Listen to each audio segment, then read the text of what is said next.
Hi, Andre. Thank you for sending in your new essays. Let's take a look at what you've done here. Got these shoes. Okay, the graph shows the shoe sales in the selected European countries in 2018. It differentiates the figures between brown leather shoes and black leather shoes. The units of measurement used in the paragraph are thousands. Okay, so first of all, this shouldn't have been a comma. It should have just been a period and it would have started a new sentence. I don't really care for this. The units are in thousands. It's not, you're going to talk about those numbers anyway. You're going to refer to them in the thousands. So including this here is not particularly helpful. I'm a little concerned because looking at this really quickly, I don't see an overview. An overview is something that really just highlights the biggest trend, the most obvious thing, without really providing any data. Some people like to use it. Some people like to include it at the end. I personally believe it's best to include it directly after the introduction. There's a variety of reasons for that, but that's what I would recommend. I would put it here. So let's talk about what an appropriate overview would be. You could say a variety of things. You could say overall shoe sales among the 9 countries varied, with Hungary selling the most black leather shoes. Or you know what? No, let's not do that. Let's say overall shoe sales varied um, among the 9 countries, with the greatest number of shoes sold being black leather in Hungary, and the least shoes sold were brown leather in Belgium. So something like that would have been okay. It's not the most uh, maybe sophisticated way I could have said it, but just to give you an idea of the kind of information you want in this overview. All right, so let's continue. The biggest demand for leather shoes was seen in Hungary, with also the biggest sale of black leather shoes. Most brown leather shoes were sold in Poland, while the lowest numbers were seen in Belgium. Least black shoes were sold in France. 5 of the countries prefer brown leather shoes for their black counterparts. All right, so the least black leather shoes grammar here, and I didn't like this here. This was awkward. Now, okay, so a couple of little grammar things, but more importantly for me is that this is kind of hard to follow. So, what are you really telling me here? Okay, did you mean this to be your overview? Because if you did, it's too detailed. Okay? No, you didn't use any data, that's true. But there's a lot of information if you meant this to be your overview. Um, I felt like the information you included here was kind of scattered. So you went to the highest number of black leather shoes, and then you went to the highest number of brown leather shoes, and then you went to the least, wait, and then, okay, look, highest black shoes, highest brown shoes, lowest black shoes, 5 like brown, 4 like black. So I didn't really care for this organization. I think there were cleaner ways you could have done this. Um, because when you flip kind of back and forth between the colors like this, it's just kind of confusing. It's different. You got to remember when you're doing a task 1, you have to describe it in such a way that the person reading your response can more or less visualize the information without looking at it. And with this kind of paragraph, that's almost impossible to do. All right, let's look at the rest of the paragraphs. Brown leather shoes have the highest sale numbers in Poland, Hungary, Germany, followed by Italy. All sold above 100,000 pairs. Ireland ranked at, not at even, but Ireland ranked at exactly 100,000.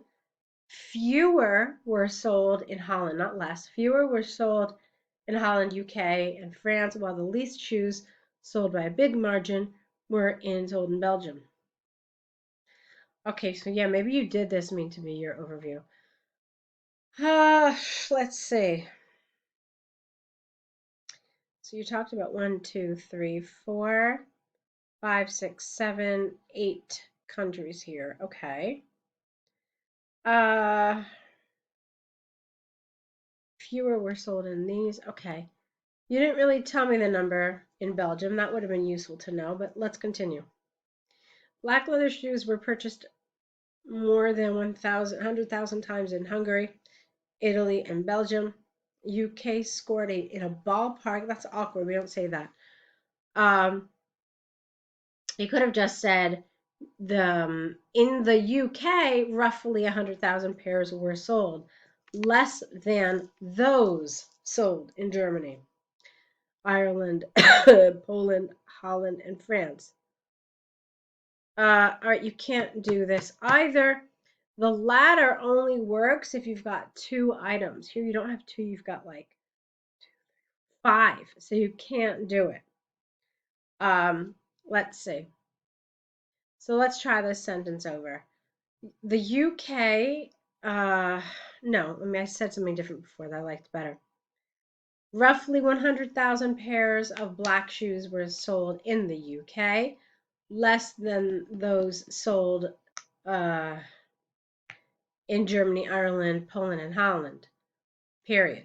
And then in France, France had the least sales of black leather shoes at approximately 5,000 or whatever the number is. Okay, so that was all right. I liked that you referred to like that 100,000 point, but I think you could have done a little more. So let me show you how I would do this if I could. I would use that 100,000 mark, but I would also have used the 50,000 mark as well.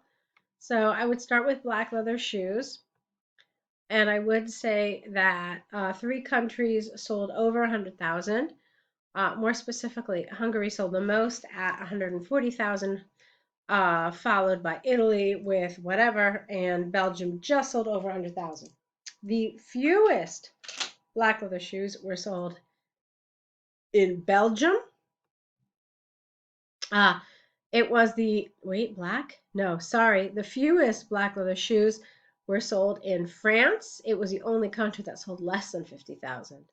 All the other countries, and you can name them at this point, sold between 50,000 and 100,000 black leather shoes. So that's how I would deal with these. I would talk about the ones that are above this point here, this 100,000 mark. I would talk about the ones that are below the 50, and then I would kind of smush the rest of them together. Okay, so I hope that helps. Let's take a look at your task 2. Let's see what you said about traditional food and fast food, or rather, yeah, fast food. A lot of countries replace traditional cuisine with fast food. This is said to have an unfavorable effect on more levels, on a level of an individual person, family, or even the whole society. In general, I mostly agree. However, I do think that the matter at hand is much more complex and multifaceted than presented. Food and what we put in our bodies matters hugely. But the distinction between the 2 types of aforementioned foods is gravely simplified and depends largely on the actual traditional or fast foods we mean. Okay, I really like that last sentence. Wow, great. The rest of it needed a little work. The beginning part needed work. Let's look at it. A lot of countries are replacing. Okay, it's something happening currently. So are replacing traditional cuisine with fast food. And this is said to have an unfavorable effect on multiple levels. And then you could have said the individual, the family, and even the whole society. Okay, that would have been better. Let's keep going and see what you did. Traditional foods, as the name implies, are here for decades, sometimes centuries, passed from generation to generation, and are thought of as a certain gold standard, and often also as a healthy option, but this can be sometimes misleading. Traditional recipes are usually based on local ingredients. So, for example, in Asia, the source of polysaccharides were mostly full grain rice, while in America, it was largely potatoes, which have considerably fewer vitamins, minerals, and fiber. Thus, in general, rice-based traditional cuisines are healthier than potato-based cuisines. Similar to traditional food, there are huge differences among the types of fast food. Therefore, personally, I would differentiate between healthy and unhealthy food, not between traditional and fast food. All right, interesting point. Okay, The effect of food on an individual is well established by traditional medicine and even more so in modern medicine, where it's backed by countless scientific experiments, studies, and tests. On a family level, I would hypothesize that food that is being enjoyed together can strengthen bonds between the family members. Therefore, traditional food, often prepared together at home, seems to have an advantage when compared to a fast food that is usually devoid of the social element. On a societal level, food, especially traditional food, plays an important role, being an inseparable part of a national identity and culture itself. Fast food can be thought of as having a negative effect on society while trying to replace the traditional cultural values with consumeristic modern behavior. Great, you covered it all. This is not really a textbook case essay, but you covered everything so clearly that I don't really have anything to add to it. We'll talk about it in a minute, okay? From the arguments From the arguments and examples given, I mostly agree that fast food has a negative effect on our species because the food plays an important role for the human body, families, and even society. Fast food tends to have, in general, a more negative way. That's not, no. Fast food in general, excuse me, God, I'm sick and I keep coughing in your ear. Just please forgive me. Let's try it again. Fast food tends to have, in general, uh, a more negative impact compared to traditional food, mostly socially and culturally. However, health-wise, the difference lies mainly in the ingredients used. All right, that's a good point. So socially and culturally, that's where this problem arises, not so much in the food itself. Interesting.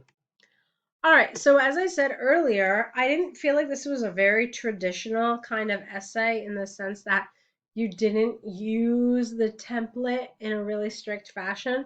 But the one thing I really liked was that you covered all the points. So you covered society, you covered families, you covered individuals, and you even covered that, you know, it's wrong to do this whole traditional versus fast food because some traditional food is really bad for us as well. And I thought that was a great point, and it's one that students typically fail to mention. So I was happy that you did that.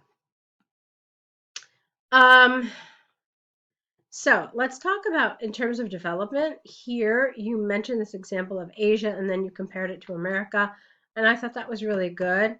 You didn't really do much in terms of support here. So this, while it was really interesting to read and to hear your viewpoints, I'm wondering if maybe it could have been supported. Let's take a look at what you did. Um, let's see. You said you would hypothesize that. Okay, let me see. All right, and then it's an inseparable part. Yeah, so a lot of this is really good and I really liked it, but as I said, it does kind of stray from the template where you're supposed to back up your thoughts and your ideas with some sort of support, some sort of an example, an explanation. That being said, I really liked what you wrote, but I am wondering if perhaps you could have maybe incorporated some examples into this paragraph as well. All right, it was an interesting read though, and I like the way you approached it. So good job. Try to use a template a little more closely in your next set, and let's see what that does. And I'm looking forward to it. Okay, so good luck to you.